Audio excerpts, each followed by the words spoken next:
everyone, welcome back to SuperCoach Edge. So far, we've covered each area of the ground with forwards week, ruck week, mids week. Well, that means that it's left us with, of course, defenders week. And first up, of course, we have Premos, and no doubt many have been waiting for this episode to hear us touch on a certain Magpie youngster amongst a host of other defensive stars. So it's going to be an absolute doozy, Liam. It will be.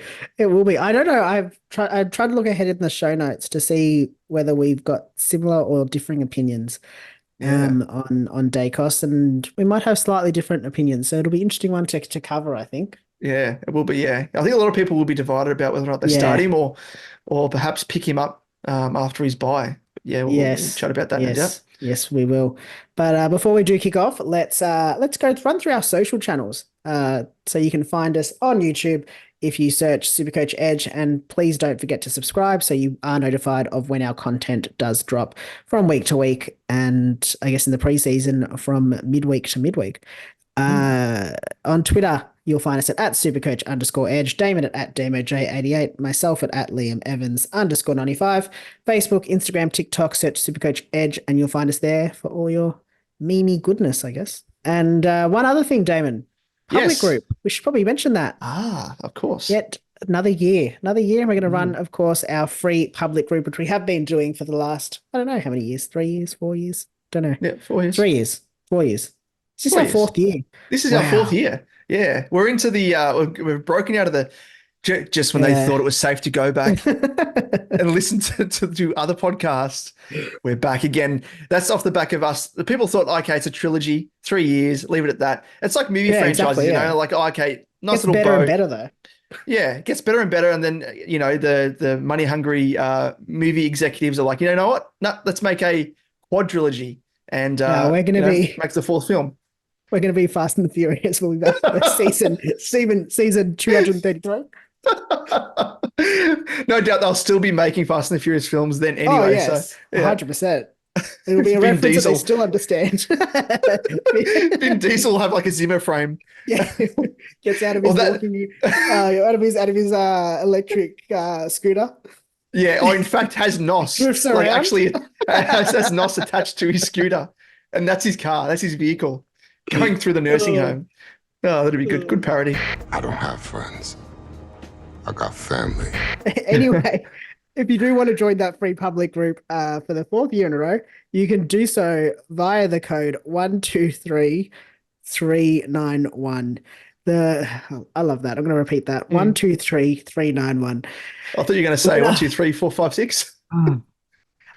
Is it just me? But I find all SuperCoach codes are like, I don't know. There's something about consecutive them. Like, numbers or consecutive numbers or double numbers or like, I don't know, something about them. Anyway, beside the point. The winner will, of course, receive a coveted SuperCoach Edge Champion ring that has been given to us by our friends at SuperCoach Champion Ring. So make sure you check them out for your own cash leagues or your own leagues if you do want a prize for your winner. But also make sure to jump into this group so you can get your hands on the SuperCoach Edge Championship ring. And here it is. This is the brand spanking new for those people tuning in via YouTube. I'm just holding up, for those people tuning into the podcast, I'm holding up the packaging from supercoachchampion.com, one of the rings. And the ring is inside. I'm not going to dox myself and show my address, but it comes with a nice little wax seal. Yes, it's pretty Very cool. official. Very official. So that only just arrived in the mail the other day. So thank you to the good folk at SuperCoach Championship Rings, and check them out because they're produced. Also, if you're a Magpie fan, I saw in one of their little emails they send out that they've produced a Premiership Magpie ring. And it says Magpie Army on it. So check it out. It'd be pretty cool. Not for us because we're not Collingwood supporters. But just off the back of that as well, Liam, we probably should mention, because in our previous video release on YouTube, we did, of course, announce our cash league that we've opened the doors up to. We've swung it open, and the cash prize has increased to $1,000, or as you say, $1,000. $1,000. Gentlemen, silence. There's good impersonation by you, by the way, in the video. But the response was absolutely overwhelming. Find Yes. this out of the water. We were floored. I fell off my chair, like Vince McMahon style in that meme. And off the back of that, we've just completely filled. We've filled the 18 spots. But now, due to the response, and we've had a bit of an overflow, we want to give a spot to everyone if we could. But we're going to open up a second cash league. So if we can fill that cash league, that will be the second and final cash league. So I think there's still around about, at last count, around about 7 to 8 spots potentially. So hit us up, DMs on Twitter or Facebook, and yeah. We'll hook you up if there are any spaces remaining. So yeah, 2 cash leagues, potentially. The first one guaranteed 100K. Sorry, 100K. My God, I'm going to retract that. Retract that 1K. Yes, please. I'm back in. Take off a couple of zeros there. You're back in. You're back in. But I was gonna let one of the good people of SuperCoach Edge to win that. One of the good folk of the community, but if it's 100K, I'm back in. You're back in. You've roped yourself back in.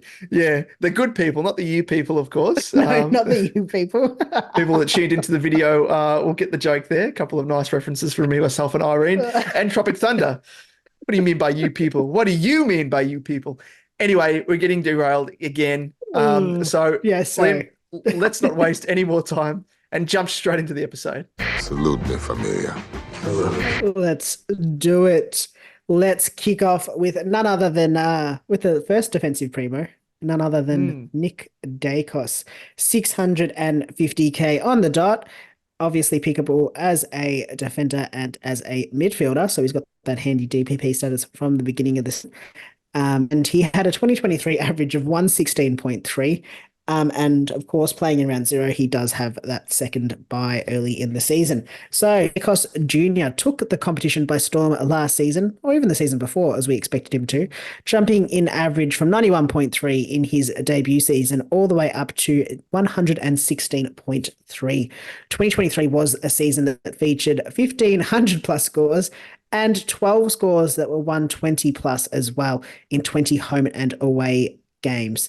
For perspective, Bond had 22 100 plus games and 15 120 plus in 23 games. It's an insight into his quality as a high floor and high ceiling player. Much like Superman himself, the young gun didn't have many weaknesses except for one. The kryptonite was a specific tagger in Finn McGuinness, holding him to a score of 41 in just over a half a footy before he left the match injured. Port's use of Willem Drew as a cooler also kept him to 99 points, with a bulk of those points coming after Hinkley come on, Hinks, come on. Yeah. You moved Drew off him in the last quarter and just let him go anyway. Yeah. Likewise, Carlton's rotation of Hewitt on DAICOS kept him to 82. Clark on him resulted in a score of 81, and Keys used as a forward tag on DAICOS did limit him to 72 as well. Shouldn't surprise that all 5 of those games were his lowest scores, though, for the season, and the only sub 100 plus games for the entire season. So the question is whether other clubs might look to tag him more often, given the effectiveness, as many coaches turned a blind eye. The other rise in DAICOS' game did come in the form of 42 CBAs, which rose sharply from 4% the year before. So from rounds 15 to 20, where his CBAs were over 50% and thus playing basically as a full-time mid, he had scores of 132, 149, 139, 130, 99, and 82 for an average of 121.8. Then in the grand final, when he did return to his full-time mid role, he 74% CBAs, he busted out a 131. His average dipped slightly in those 14 games. He was used primarily off halfback to 118.2 is as his average, but it's still slightly above his season average. What we can extrapolate is that if he is given even more CBAs, which is a possibility given the departure of Adams from the Pies, the ceiling for DAICOS does grow, presenting DAICOS as potentially slight value on his starting price. Yeah, believe it or not. But the biggest issue, I think, is his double bye that sees him with an early bye in round 5, and then the prospect of facing a Finn tag the round prior as well. So a Finn tag, basically a triple bye. Triple buy potentially. So is this play starting him or perhaps fading him with the intention of bringing him in post-buy, hoping he doesn't skyrocket in price and the Finn stumbling block does halt any price rise? Damon, I've been speaking for a long time, so I'm going to throw to you. No, I do like that difference in, I guess, the uptick of his average when he's playing virtually as a full-time mid with those box CBAs compared to when he's playing off halfback. And it was almost that way, wasn't it? Like towards the back part of the season, he was kind of played more as a mid. Yeah. So I do think that off the back of that, what we can expect is for that to continue, especially as you said, without Adams being there. But for me, I think in terms of selecting him, I am genuinely torn. He's been out of my side. He's been in my side. He's been out of my side. But now he's back in there, Liam. I can confirm. And I guess for me, just knowing his high floor and ceiling, no matter if he does play off halfback or in the mids, it just has me licking my lips, even at his current price point. However, even, if he does start the season on fire, the Finn tag could potentially undo his potential price rises that he may have in round 2 and 3. So it comes down to whether you can forgo his potential points in the first 4 rounds when he faces the Giants, Sydney, St Kilda and Brisbane. Melbourne and Richmond, they do have their bye the week after DAICOS. So ideally, you'd love to trade one of those players to DAICOS as a, potentially a quick switch, which is something that I was looking at. So the players from either of those teams will have, of course, had 4 price rises up until then. But could we extract enough coin from, say, a Billings to help make a switch? I don't think we can. So that's part of the reason why I'm thinking of starting DAICOS, and probably feeds from that point that we made about Bontempelli. Weighing up even if he does drop in price, can you afford to wait? Will he drop in price at a point in the season where you have enough cash cows to trade in to then bring in a Bont or bring in DAICOS in this case? And I think it's just going to be way too hard. And I had a chat with Damo and Clarkey on their podcast, and be sure to check it out because they do some ripping work. But I raised this point as well about using Billings as an example. And because the forward line isn't flushed with, I guess, quality, if Billings does actually smash it, can we really afford to get rid of him and trade him down to a rookie and compromise our forward lines further in order to bring in DAICOS? I don't think the point differential will be worth it. I mean, DAICOS is obviously going to give you a fair bit of cash depending on who you're trading to DAICOS. But I think bringing in a rookie off the back of, say, Billings, if he starts well, I don't think that's really going to work. Richmond, I don't think there's any other players that you could really start and then potentially ride them with the intention of flipping them. So, yeah, that tactic of sort of working around the buys, I don't think really works in this case. So that aside, I think I'm happy enough to stick with DAICOS. Hopefully he starts the season on fire. If he does get tagged by Finn, which he probably will be, if he gets held by him and has a bit of a shit round, yeah, it is what it is. And yeah, covering with the rookie. I think a lot of people are forgetting as well. This is sort of the last point, so I'm not just rabbiting on, but like in terms of using trades, which is what we spoke about again in Clarkey and Damo's podcast, is even though we've got those extra 4 trades, we can't devalue the trades despite the fact we've got the extra. I think we could potentially use maybe 1 or 2, if most, to do sideways trades early on, if you're not starting with certain players with the eye of bringing them in.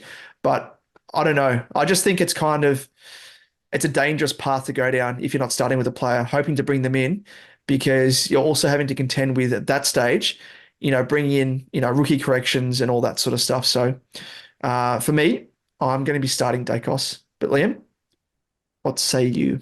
What's your thoughts? Well, I thought we were going to be on opposite sides of this. And unfortunately, we're not. We're not now. We're not, okay. So, look, I'm torn too, but I'm also going to say DAICOS hasn't been out of my side since the start. Okay. So I have been torn, and it's more so that I think I look at him and I look at him in my side and I go, oh, don't want to spend $650, as you said. Yeah. Thin tag, early buy, like there's a lot of things going against him.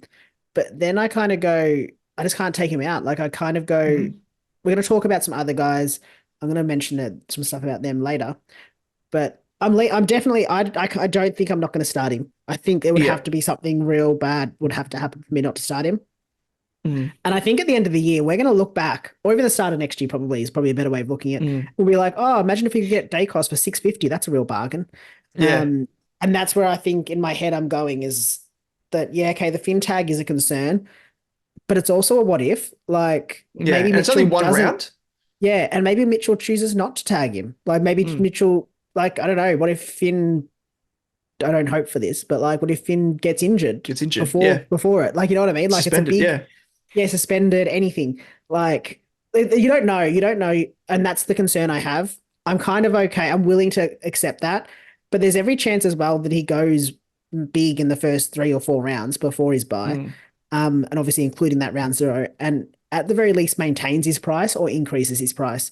Yeah, there might be a bit of a hit if there is a Finn tag and he doesn't smash it. I think your point though as well, and I wrote this down, it's exactly what we spoke about with Bont. And I think the issue is the points as well that you're going to sacrifice in not picking him, yeah, and the captaincy worthy option that you lose as well by not starting him. There's other guys we're going to talk about, SICILY, Stewart, Ryan. Sorry, I'm just going to, jump straight in there. The next 3 sort of price options after DAICOS. But do you really feel like you're comfortable VC or seeing each of those guys every week? Like, I almost feel comfortable putting the C on DAICOS yeah, any week. I don't think I would feel that comfortable doing it. Sicily, definitely not with his sort of high variance. And Tom Stewart, maybe he's a bit different, but Luke Ryan, no. Like, so that's the difference that I do think that we need to consider is that these guys, the DAICOS gives you a captaincy option, and at the end of the day, it's points that are going to win you SuperCoach. yeah, You might lose a little bit, but I don't think you're going to lose enough to make it worth it. And I think overall, like you said, we've still got to value trades similarly to what we did. It's only 4 extra. yeah, And we can't be looking at all across our side and going, oh yeah, in the forward line, we're gonna flip this player on their buy, and we're gonna flip someone in the midfield on their buy, and we're gonna flip someone in the forward line on their buy, and sorry, in the defensive line. And then it's like that's 3 trades. And that's on top of, as you said, rookie corrections, any injuries that happen, any suspensions that happen. I just think it's in this case, I actually think the trade is not worth the trade. Not trading is worth it. Starting him is the better value option. Yeah, and it's like if he's able to average his 116 across what was the first 5 rounds from round 0 to round 4.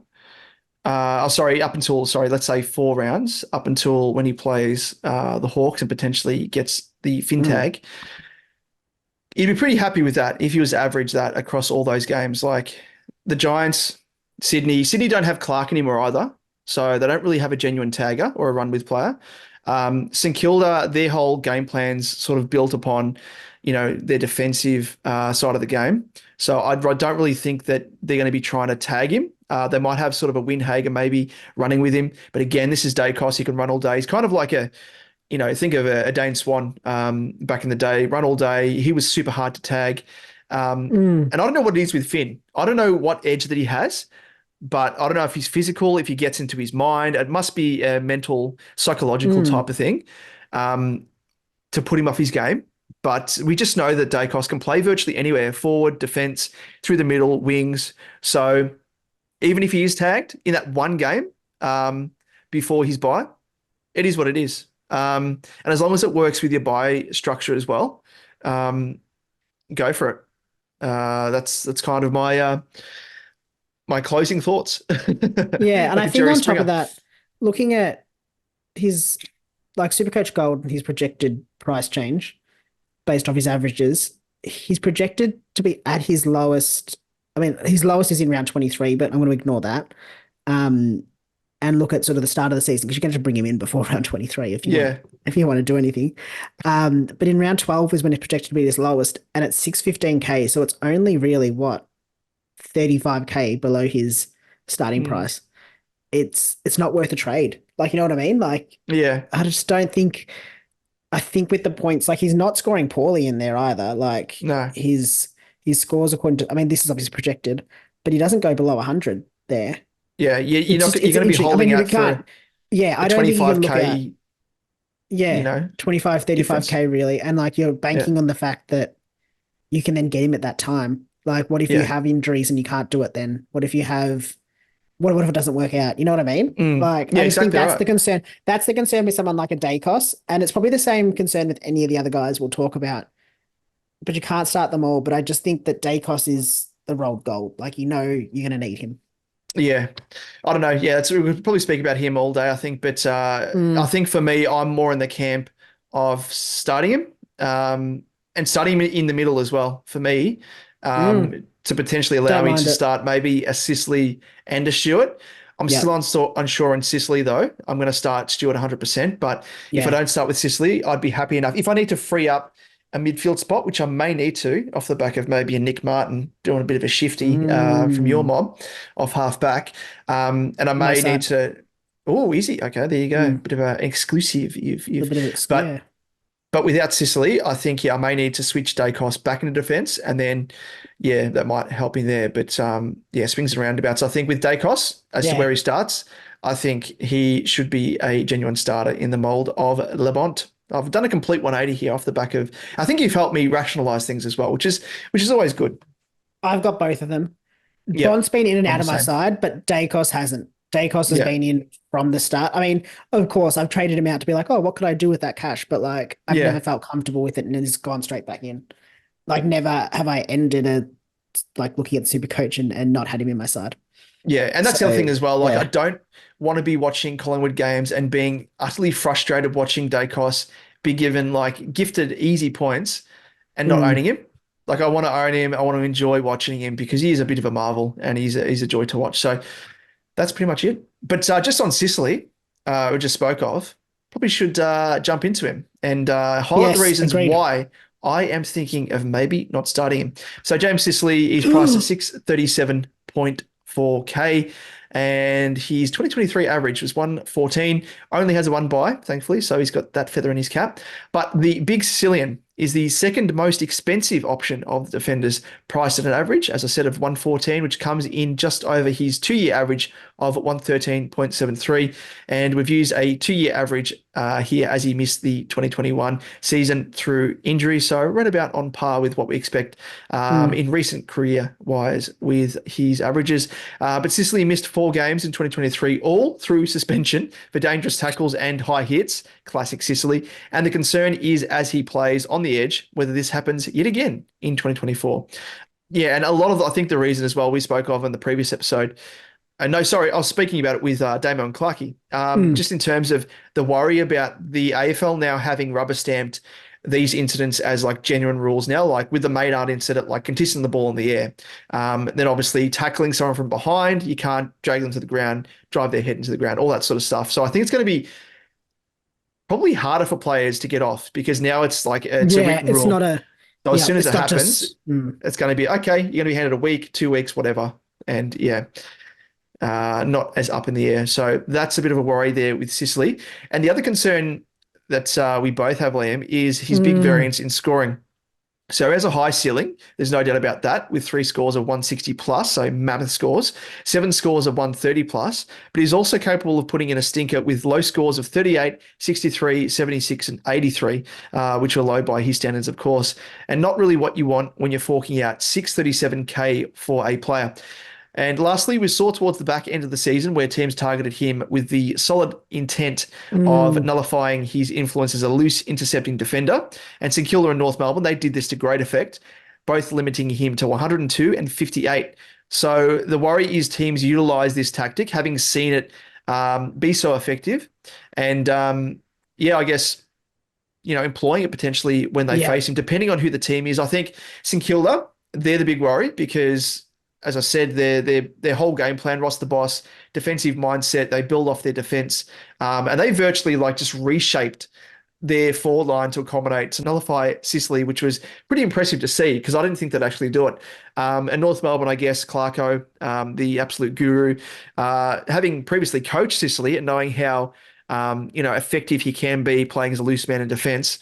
No surprise there as to why he nullified him. So I think other teams may potentially look to employ it if they do have a bit of a cooler that can play in their forward line on Sicily and play a defensive forward role. But on the other side of the coin, the risk of not starting Sicily is whether he gets on a tear and becomes priced out of the market. Whether or not you can pick him up if he puts in a couple of stinkers in a row. It goes back to that point we just made about DAICOS. We made about Bontempelli in previous episodes in the mids, Premos episode. So I've kind of got that in my mind as well. Verdict, Liam. Just quickly for me, Yeah. he's currently in my side, as I said. Yeah. Opted against starting him in 2023. That's kind of what's front of mind with me because it did hurt me until I traded him in and enjoyed what I was really missing out on, and that was that 170 plus game against St Kilda when he first faced them. But the prospect of opposition teams nullifying him does worry me, as I have no doubt that Ross Lyon's going to yet do it again with St Kilda, and I think some new clubs might try and do it, provided it doesn't sort of unravel the rest of the way they're going to combat Hawthorn, especially if Hawthorn, improves even more in 2024, which I think they probably will. So they're not going to be easy beats. So they're going to try and find ways to really undo Hawthorn's ability to win games. So wouldn't surprise me to see them use this tactic against Sicily. But Liam, what are your thoughts? I don't have him in my side, and he hasn't been in my side, so opposite end to you here. Definitely think he's a top 8 defender. I have zero issue with anyone starting him. I think the issue, though, is the defensive line offers more value options, so I'm looking elsewhere. I'm also looking at his season 2023, and obviously you can't use that necessarily fully as a like a measuring stick, yeah. Yeah, exactly the same. But he started the season 624K, so what's that? About 13K cheaper last year. Yeah. But by round 6, round 7, round 8, he was 537.6K. So he'd already dropped 100K in the first 6 rounds, 7 rounds. And that's when I jumped on him as well. Yeah, exactly. So I'm not as worried. And like he had one stinker in 63 and a 76. The rest were all 91 plus. So like he didn't have terrible games. And I think that's what makes me feel more comfortable bypassing him. I think as well, we've got potential DPPs in Nick Martin and Carl Amon potentially taking up some spots. I think he's still top 8 defender. I just think you can skip him early and hope you get a discount when he does throw in that stinker. I think on top of that, more teams targeting him will hurt him, obviously, and potentially help us get him in a bit later. If you are forgoing DAICOS, though, I'd be wanting to start Sicily because he's got the high ceiling. He hasn't got the high floor necessarily, but he's got the high ceiling. And that's the difference, I think, between the two. I mean, there's obviously, 13-ish K between the two as well. But DAICOS has the high floor, high ceiling, whereas Sicily doesn't have that high floor. And that's why I would be going for DAICOS. If you're picking between the two, spend the extra 13K. The big part of his game that could elevate maybe potentially is if Hardwick no longer in defence, he's being groomed to play forward. Forward, yeah. So Hardwick had the most kick-ins. Sicily had the second most. So that might elevate his game a little bit more. But Amon coming in might also mean that he gets the kick-outs as well because he's taking that Hardwick role. So, I mean, you don't know. Like, I'd need to see some form before I made actual call on that. Yeah. Yeah, I don't mind it. I'm not against the pick in the slightest. It's probably not one that I'm going to be making. I think there's other players I'd rather use the cash differently. And Agreed. Talking about using the cash differently, it is the guy that I'm using the cash differently on. It is Tom Stewart. Next on the list, 635.3K. He has an average of 113.7 and only has the one bye. Tomcat came off a career best season that also featured 1,600 plus games and 11 120 plus games. And despite being priced as the 3rd most expensive defender, believe it or not, he actually presents as value when you factor in, and I want to talk about it, his average containing his injury-affected score of 18 from round 1. That killed me. I do remember that. Oh, anyway, it's all good. We're going to you messaged me and I was watching the game. We were both watching. We were like, oh my God. But I was secretly licking my lips because I didn't own him. So I was like, this just works so well. But I felt for you because I know what it's like. Oh. And round 1, rounds. And on 18, anyway. Not even a decent score. Yeah. Anyway, poor Tom Stewart. Anyway, once we do discount that game, though, his average lifts to 118.2, meaning he should be priced above DAICOS as the most expensive defender at approximately 660K. Wowee. As we know, The strength of Stewart's game is his intercept marking, which goes some way to explaining his career best Supercoach season, as he averaged 3.4 a game, which was up from 2.8 in 2022. The other part of his game that provides a sound base in scoring is his kick-ins, as he has once again the leading kick-in taker for the Cats, playing on from a juicy 89% to boot. No, you know what? I'm not going to say juicy. The only thing that's juicy is if you play on from 100%. All you got to do is take a step out of that box. Yeah. Like, there is no reason you shouldn't be playing on. What are you doing, Where's that other 11%, Tomcat? Exactly. You're not doing your job, mate. Exactly. I'm going to be the tiger parent that's like A+. Why wasn't it A++? Yeah. 99? What about the 1%? Anyway. Yeah, what question you get wrong? Make sure you didn't get it wrong again. Anyway, the only query that we do have with Stewart is across the preseason is the word that the Cats may look to use him through the middle. Interesting at various stages, as they did in 2023, with 26% CBAs in round 17, 53% in round 19, and that return scores of 124 and 152. Is that a query or is that a goodness? I don't know. Yeah. It's only a small sample size though, but it doesn't look to have a negative impact on his scoring and may conversely provide a favourable uptick, with the most notable stat increasing across the game being his tackles, with 4 and 5, despite averaging 2 across the season as a full-time defender. The interesting thing with that, I think I saw some heat maps. I can't remember who put it out. Well, not heat maps, but sort of his possession maps. In those 2 games, I don't think he actually got a center clearance. He didn't touch the ball in center. He apparently just runs back after it. And so he's just loose as a defender.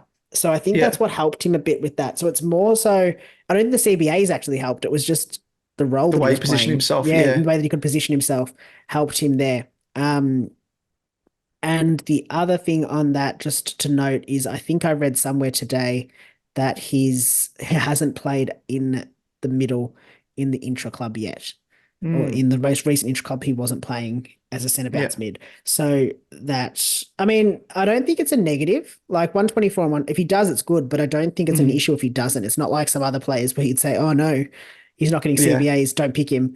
It's fine if he doesn't, because he has enough of that role.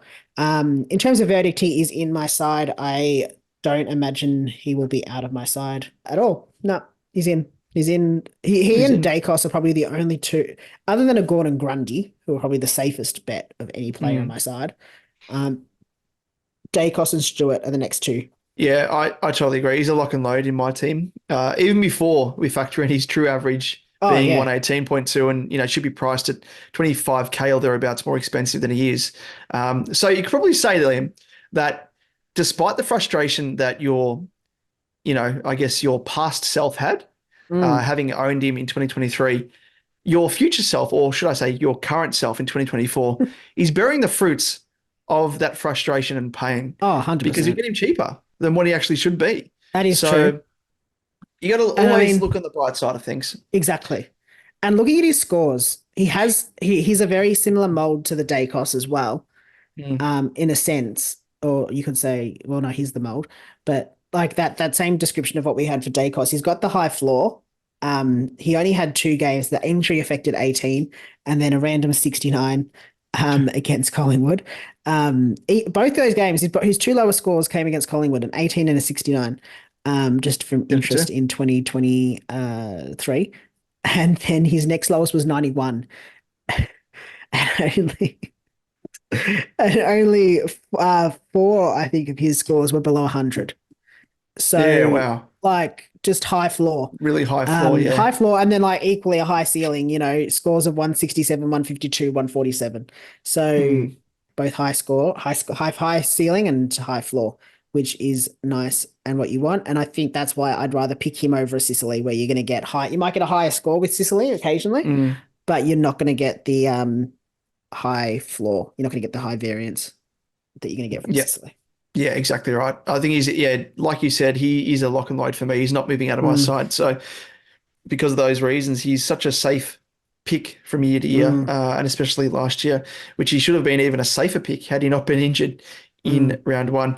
But let's move on to this next guy who I think we're both not really fans of, and it probably comes back to that point we just made about Stewart, in the fact that he can be a little bit flaky. or a bit of a lowered ceiling. And it is Luke Ryan. He's priced at 611.8K, and his 2023 average was 109.5, which ended up being his career high. So he's coming off a career best season.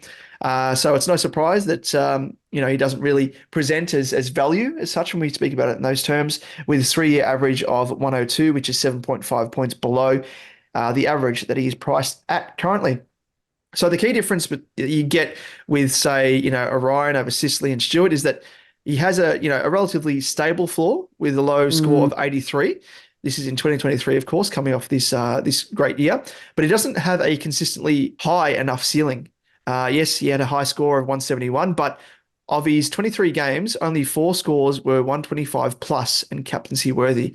Unlike as we said, Tom Stewart, Sicily, hence the reason why he's a little bit down the pecking order. But the thing that works well for Ryan is the fact that he does get bulk points from taking kick-ins. He took 119 of Freo's kick-ins for 2023, with Hayden Young the next best at 43, which is a massive difference of over 70. Across the season, yeah, it's huge.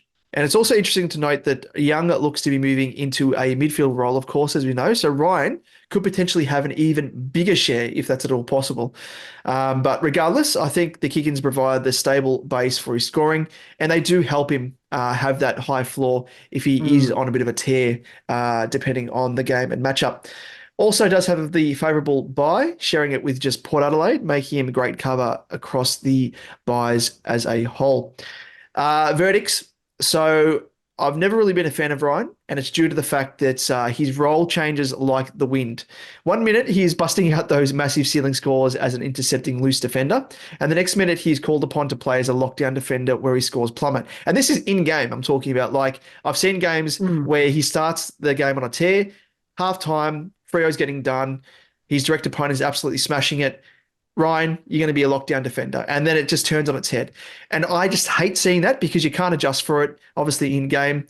But like we said, the absence of Young does make him a more appealing prospect, but again, not in the same class as SICILY, Stewart, or DAICOS for mine as a viable starting pick. So I will be passing him up, and best of luck for those people that want to be rolling with the Ryan roller coaster.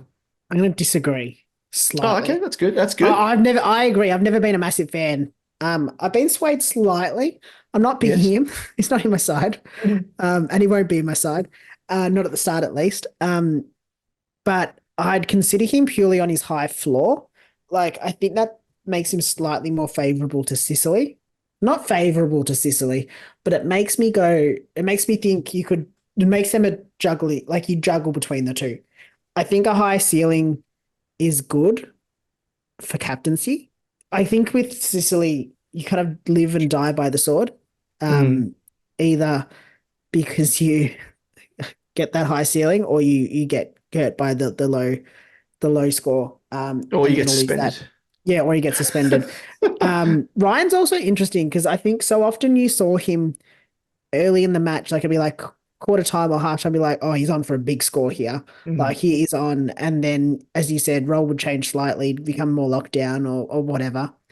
And he just, I don't know, just kind of eke out that 100 or that 110. Yeah.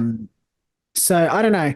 I think I'm not picking him, but I would genuinely understand tossing up between him and Sicily, because I think that they have two opposite strengths in the sense of one has that high floor, which is going to potentially, I think it's going to help you not lose games with a high floor, whereas Sicily's high ceiling might help you win games, but it's unlikely to, there's equally as likely to, his low variance, his low floor is equally as likely to help you lose games.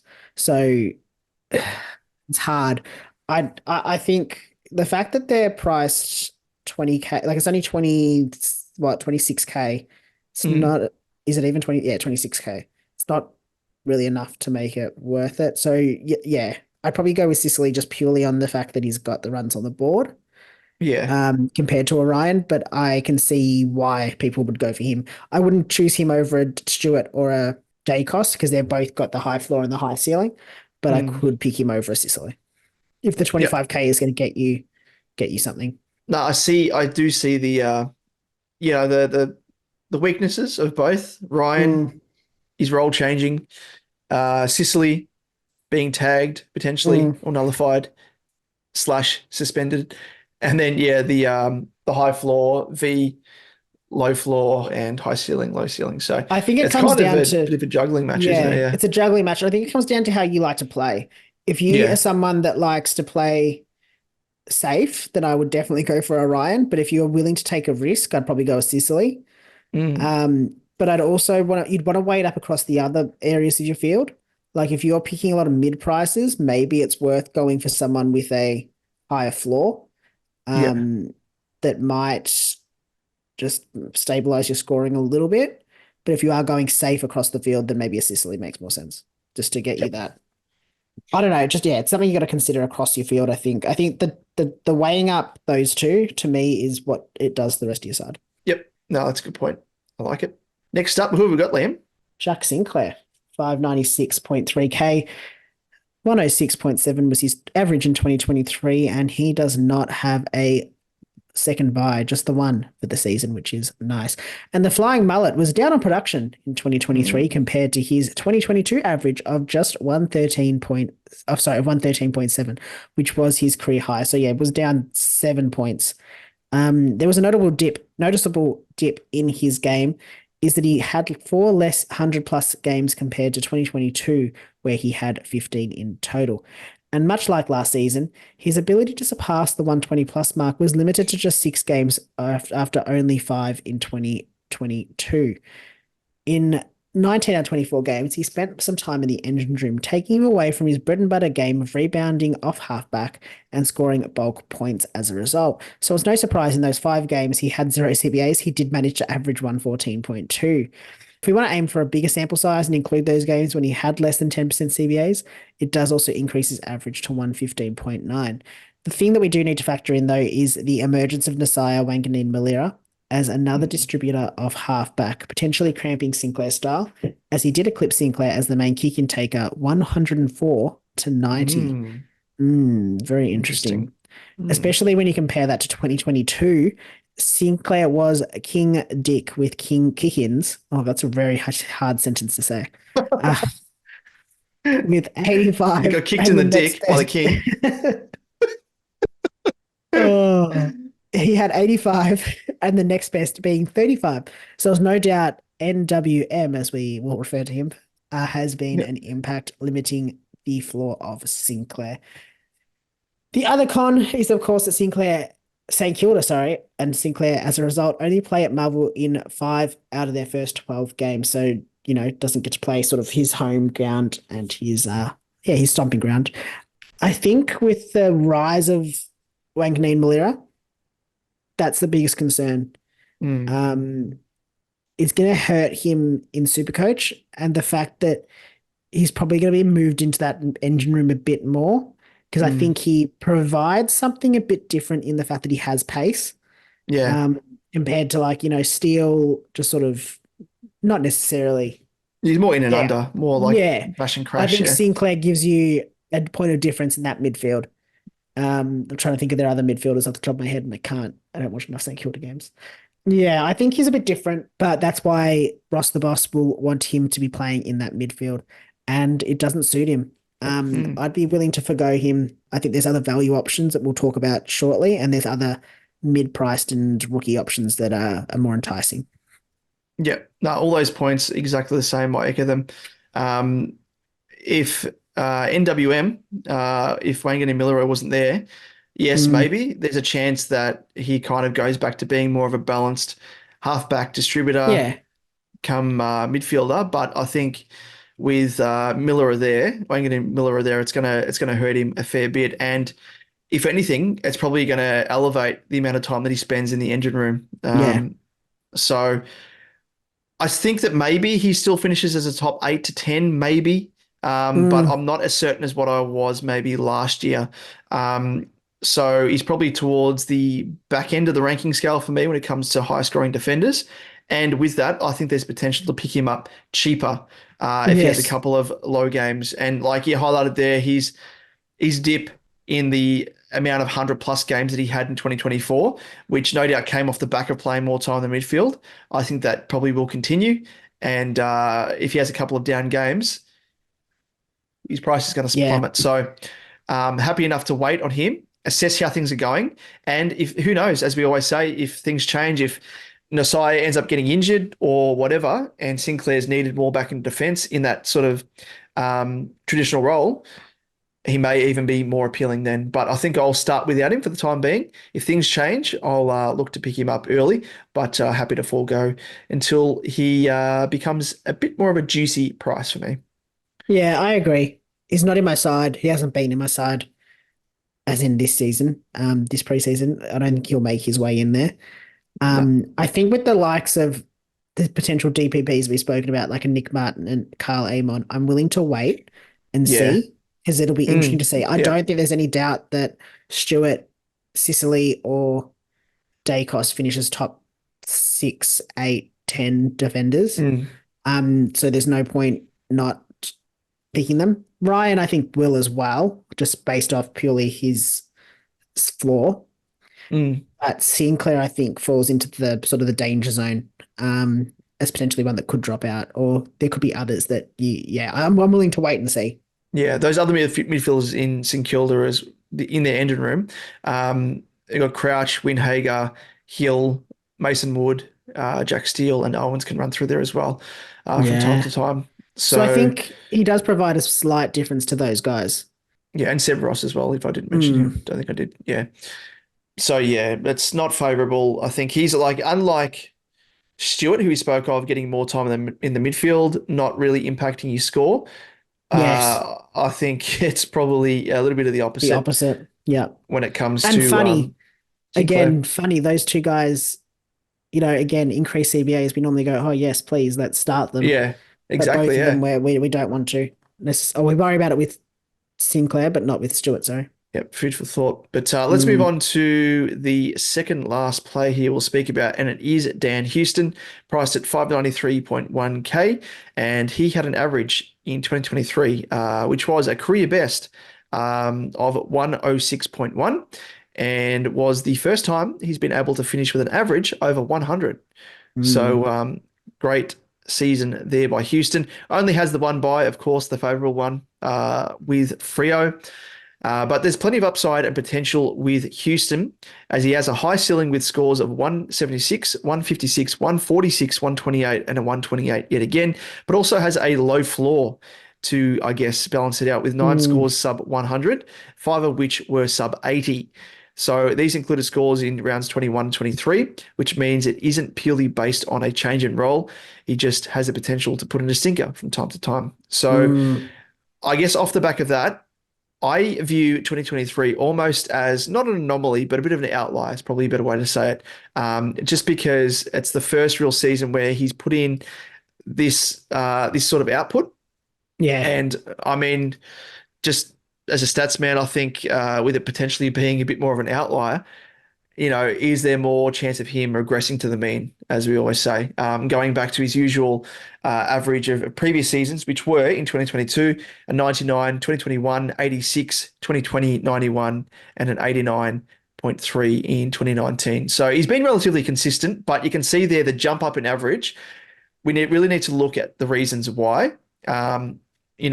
Distributing off halfback more, yes, maybe that role there is carved out for him. I think for me, even so, just with the lack of ceiling from time to times and the big standard deviation in his scores can hurt you, especially when it comes to finals and stuff as well, where you're kind of relying on these guys to, at least put in those high floor games. And yeah, albeit his high floor is there, like he had 16 100 plus scores, but I think the deviation in his scores is really what hurts and what can hurt you. But having said all that, I do like him as a selection as well, because I think he would be a relative pod. So if you do like to go down that route, there's that aspect to him as well, which I don't mind. But I think for me, when we're talking about, putting him alongside the likes of a Sicily, Stewart, DAICOS, even a Ryan, I think he's kind of down the pecking order for me. So, 100%. 100% down the pecking order. like looking at his kick-ins, he's taken over the season, he's taken 60 less kick-ins than the player that's taken the most, and that's Ryan Oh, there you Burton go. for the Port. So it's not like he's got that to fall back on. Yeah, that's a good point. Like I Could have been more think than that. there's only one game where I'm just doing so real quick look, one or two games across the season where he's taken the most kick-ins, and it's kind of been gay. It's kind of like he's taken one more than someone else. Yeah. Except for really round 3 where Burton didn't play and he was the primary kick-in taker. But there's multiple games where he didn't take any as well across that game. So I agree with you, Pod, that I like based off that, just because he is a pod, and I think there's Yeah. potential for him to have decent enough scoring to be worthwhile. But I'd wait and see on him. He's not one that I think knocks out. I don't think he becomes a top 8 or 6 defender. Mm. Like I don't know. He could, but I just don't think at this stage, he's not at this stage. And I'd be Yeah. willing to pay a little bit more for him to be a bit more sure in his scoring. Because as you said, it's a big outlier for his sort of career averages. It looks as though as well, like just because look at his disposal numbers and stuff as well from game to game. It looks as though he's kind of like the second or third in the chain coming out of defense. Like, from there they use him to distribute coming out of defense, and then he can push up the ground and then roll back when the ball is coming back Port's way defensively. So I mean, he does have a good role and good runner. Yeah, sort of. Yeah, But maybe it's because of the fact that he's not like you think of like the big names in defense, Stewart, SICILY, Houston. I mean, Houston's not really up there, is he? I mean, off the back of one good season as well. But maybe 2023 was the start of his run. Like looking at the other side of things, like maybe it's the start of him becoming that reliable player. But even so, an average of 106.1, it's not the best. It's not the best. It could be better. It could be better. It could be better. And I think that's the thing when we're talking about players like, again, don't want to harp on about it, but Nick Martin or Carl Amon, we're going to be playing more distributor roles. And we've seen what that can do for players that, play that role in the scoring, like, in the mold of a DAICOS. I just don't think a 106 cuts it. Like, I just don't think that's worth it. And especially not at just under 600K. Like if he was 550, yeah, you might consider him. But yeah, 600, just under 600 is not worth it. And if that's his career best to date, you're like, well, is there ceiling there? Like, can he elevate any further than that? In comparison to a Stewart who we know can and should have been averaging more, if not for that injury game. And then SICILY, who's done it. He's got runs on the board. And it's not like he's a player like a DAICOS who's early on in his, like really early on in his career, where he's going to have that natural increase in his scoring. So there is the chance of a ceiling. Like it is kind of a bit of a breakout, but I don't know. It's a bit of an outlier. I'd want to see. I'm willing to wait and see with him is the difference, I think. Yep, 100% agree there. Sorry, just getting rid of a bug. Moving on to the next guy on the list, and it is Hayden Young, 525.1K, obviously pickable as a defender, and he had a 2023 average of 94 and has only the one bye, which, as we mentioned with Houston, is a favourable one, only for sharing it with Port. So that's good. So Young, I think, has to be the value option of the guys we've covered in this list, and that's saying something when we're considering that Stewart is a value option. From rounds 20 to 24, Young moved into a CBA role, playing a bit of a sort of a run with role, but definitely in the midfield, and he attended 52%, 77%, 81%, 78%, and 81% CBAs in those rounds for scores of 69, 123, 118, 113, and 111.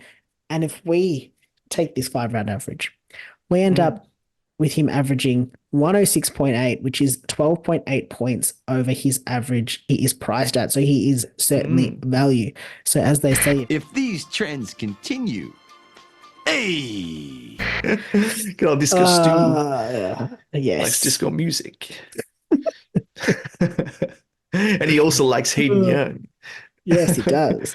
And by all reports, I mean, Hayden Young's been playing as a midfielder in match sims at Freo, so it's looking good. Yep. It's all coming up Millhouse if I want to cram in another Simpsons reference there. Yeah. It's a funny thing though. We're talking about Young at 106.8 as being a really, potentially as a good option, but then we look at Dan Houston and he's sort of at that lower price, sort of similar, but we're not looking at him. I think it's really the price point and the fact that Young, I mean, like the 69 drags that average down. That was his first game playing in the midfield. It's a substantially lower CBA count as well. So like he goes up to, if you look at just the 77%, 81%, 78, and then 81 80% across the three. It would increase because you're knocking out 69 and his lower score then is 111. So he's really probably sitting around 115 probably is his average, just quick maths. Like that's substantially different. That's top three defensive type numbers, that one. Yeah. And as he plays that role across the season, he's going to play much better. Potentially, like he's going to get more comfortable. He's going to be more and a preseason behind him. So there's potential that he can score. There's upside in that scoring as well. I think just his tackle numbers, I haven't got the stats on me. Yeah, I've literally just crunched those numbers there. So I can feed it to you, Liam. But like the 5 games there, he's averaged 7.4 tackles a game compared to his season average 3.9, of course, including those tackle numbers there. And so that's like the mold of a steal from years gone by, where we really wanted that high ceiling, the high tackle numbers that help create a stable floor for him. So I am all in on Hayden Young. I think Stewart's lock number 1. I don't think, like for me in my side right now, DAICOS is a lock, but I don't think for everyone he is. But I think Young should be a lock in everyone else's side. Yeah, 100%. I think, in terms of value, upside, like we spoke last year of Tom Green and LDU and stuff, this is like the same sort of mold. Like he's all but guaranteed to up his average. And it's, we've had that snapshot. It's virtually, we call it like a cheat code, like those 5 games, seeing him play the role that he's about to step into full time. It's just gold. And, it's very rare that we get that opportunity to do that. And we spoke of Amon in that respect as well. Like he's stepping into a defensive role. He played, I think it was 5 games as well in his respect in 2023 back end. And we saw how much he can lift his average. So, a bit of a sliding doors there, mirroring Hayden Young going from defense to midfield compared to Amon going from midfield to defense. So, Hayden Young, absolute gun. And those tackle numbers as well, just to put it into individual stats, across the 5 games, it was tackle numbers of 5, 10, 8, 7, and 7. And you compare it just loosely across other games, and it's like tackle numbers of 1, 2, 3, 1, 1. So, it speaks for itself. And knowing that his average can rise an extra 12 to 13 points is a pure mid, just lock and load, put him in your side, should be in 100% of sides alongside, in my opinion, Grundy and Gawn. So don't second guess it. Don't have to waste a trade to bring him in after the fact because you're going to be kicking yourself.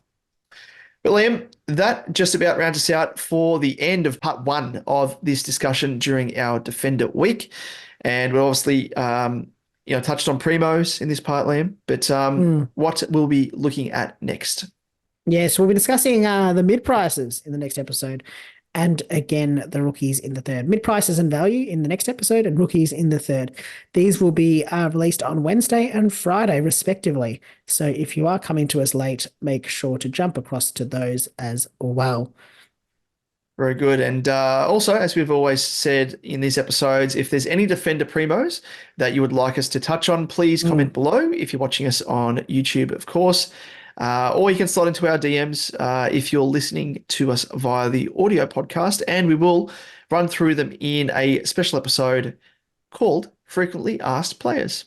And if you just want to reach out to us on those socials, send us a DM or leave us a comment on any of our social channels, or just want to reach out to us in any way. You can find us on Twitter at @supercoach_edge, at DBJ88, and at Liam_Evans_95. I think it's self-explanatory as to who is who. And then Facebook and Instagram and TikTok, search Supercoach Edge, and you will find us there. Thank you, Damo. I am Liam, of course. So just to confuse things and end the episode that way, because people have no idea if they're tuning in, for the first time via our audio podcast. I'm sure they would have distinguished the voice, but who knows? Yeah, Just but- confuse things. I think they're going to know that DameRJ88 is for Damon and at Liam Evans _95 is for Liam. No, As to whether they I'm- think, as to whether if they know which one is which, it doesn't matter. Yeah, but I've since changed my handle, Liam, to Liam Evans 95 _. Oh no, No, I haven't. No, I haven't. No, no. not Liam _Evans _95 like my old one. I was going to say that, but I couldn't remember what it was because it was so convoluted. Oh. But with that, Liam, let's sign off. Thanks so much for tuning in. And of course, we'll catch you in the next one. Thanks, see you guys.